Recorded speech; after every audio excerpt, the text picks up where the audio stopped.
This is a story about one boy and about 50,000 boys. A story of how he and they lived together an adventure of a lifetime.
Welcome to the Jamboree, the 4th National Jamboree at Valley Forge. Some great things happened here this week, and quite a few of them happened to me, and I'd like to tell you about them. First, I'd like to present some friends of mine. 50,000 of the nicest guys I ever met, the scouts at this Jamboree. They were from all over, every state and every city, yes, from your state and your city, plus Alaska and Puerto Rico and Hawaii, and guys from Canada and Australia and Japan and Venezuela and Germany and, oh, a dozen or more other countries. But the thing was, no matter where we were from, or how we parted our hair, or spelled our name, we were scouts. And we knew how to live together, and how to have fun together. Take the field sports, for instance. One day you could go to the archery range and try your luck with a bow and arrow.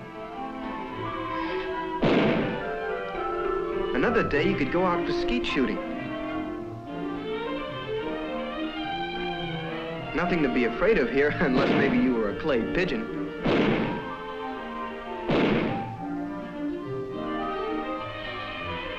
You could try out your skill on the orienteering course. Orienteering?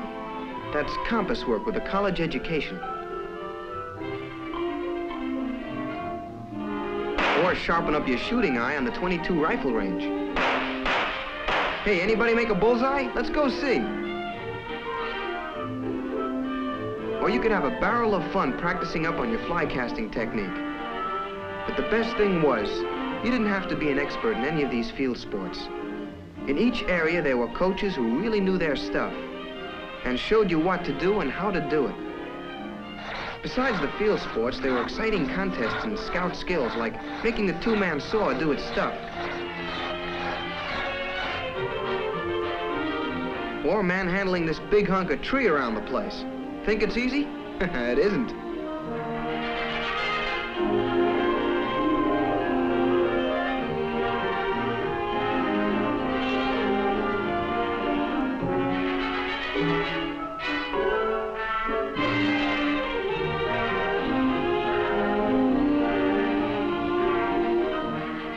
Running this king-sized obstacle course was no pushover either.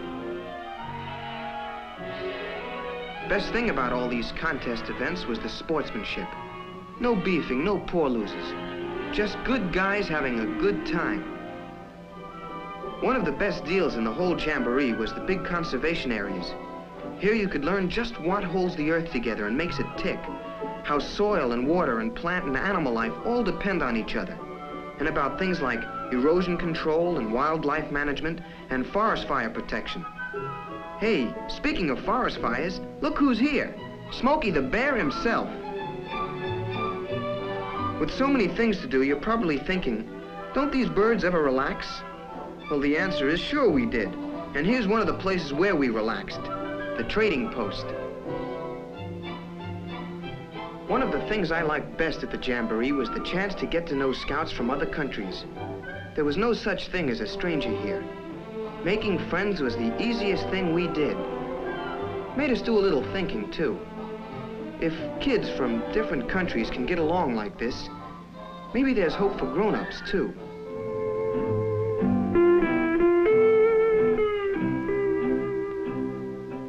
More scouts from other countries?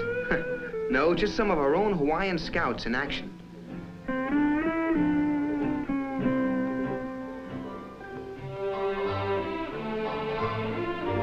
Of course, you could hardly expect us to talk about scouting or the weather forever. Sooner or later, somebody would say, "Hey, what have you got to swap?" Well, the first rule in swapping was, fair trade, fairly made. After a while, you finish swapping, but you never seem to finish making friends. All sorts of friends. Once in a while, we'd slow down and write a letter home.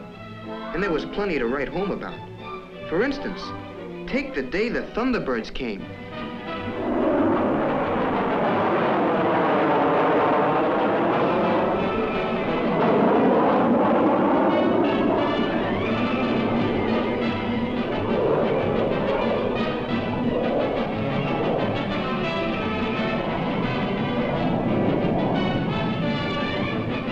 Brother, what a show they put on. There was some stiff necks in camp that night.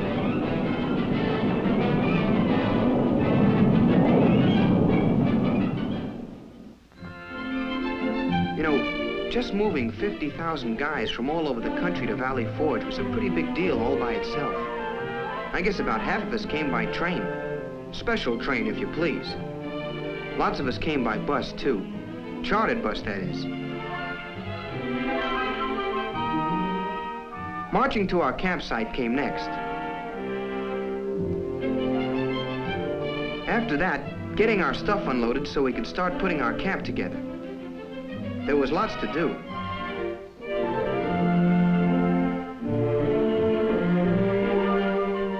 Each patrol had to make its own dining table. Our tents had to go up.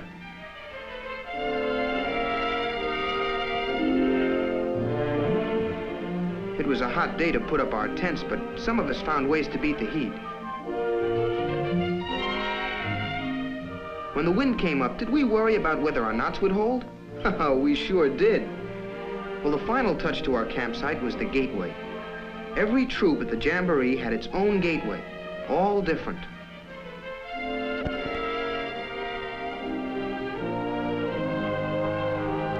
You know, one of the greatest things about this Jamboree was we weren't camping just anywhere. We were camping in a pretty special place. I guess all of us knew something about Valley Forge from school or reading about it at home. But I think most of us found out that learning history from books and meeting it face to face are two different things.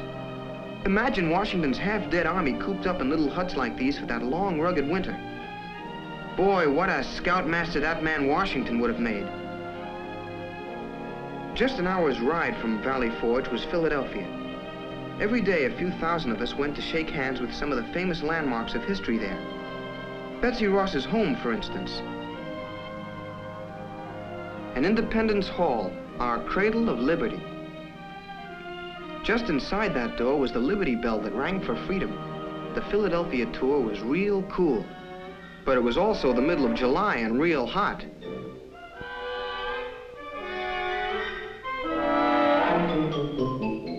Speaking of water, there was quite a bit of it at the Jamboree. Every drop pure enough to drink, or clean up with, or wash socks with, or even shave with. Each troop picked up its food at a collecting point and carried it back to camp to cook it. We brought ours in these wagons. Some days the wagons were late. We never could figure out why.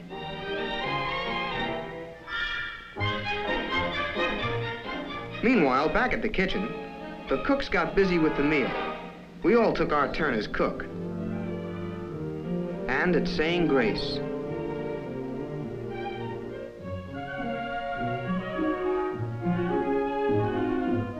I'll say this about the Jamboree food. It was so good, it was good even on the day that I was the cook. You know, when you think about it, this Jamboree was a lot like a good-sized city. It was spread out over a wide area. It had streets and plenty of population, a well-equipped hospital, ambulances, and plenty of doctors.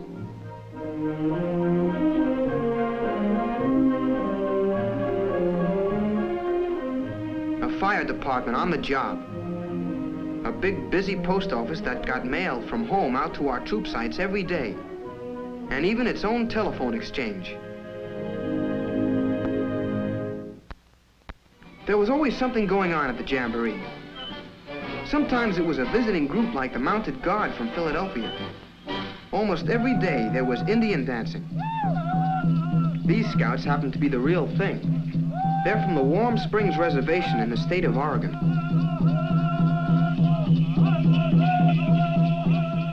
There were quieter activities going on too, like these fellas doing sand painting. And once in a while, believe it or not, we just sat down and took it easy. Well, fairly easy.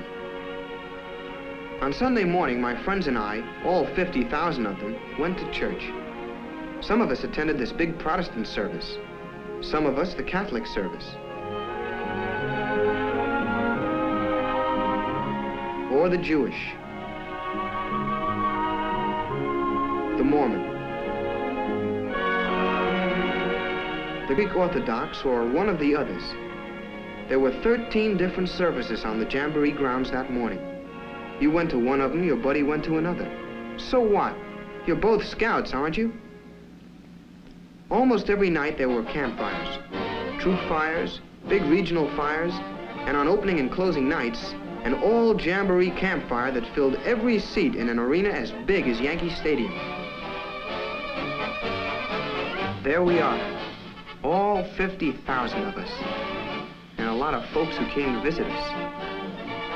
The arena shows were really something, and like most of the Jamboree, it was staged by scouts. What do you like? Band music? We had it. Like good old-fashioned square dancing? We had that too. Like something unusual, like a bagpipe band. Well, we just happened to have one.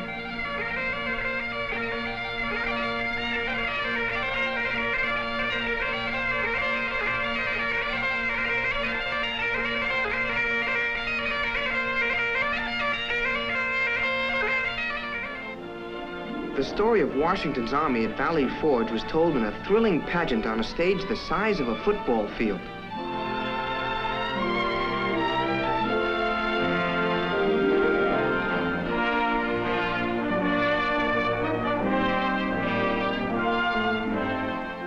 See that man speaking on the platform?